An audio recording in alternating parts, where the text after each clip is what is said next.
Hello বন্ধুরা, দেখো আজকে সন্ধ্যেবেলা আমাদের টিফিন হচ্ছে ভেজ ম্যাগি। এই যে ম্যাগি আছে, আর এই যে ভেজিটেবিলগুলো দেওয়া হয়েছে বয়েলের জন্য। আর আজকে আমাদের রাঁধুনি কে বলো তো? এই যে দেখি রাঁধুনি মুখটা দেখি, রাঁধুনি লজ্জা পেয়েছে। আজকে আমাকে ভেজ ম্যাগি করে খাওয়াচ্ছে। দেখো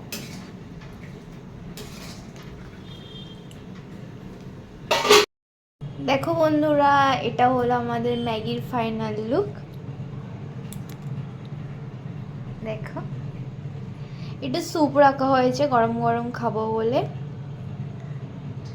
চলো তাহলে বন্ধুরা, গরম গরম ম্যাগিটা খেয়ে নিই। আর তোমাদের সাথে দেখা হবে পরের একটি মিনি ব্লগে। Bye bye.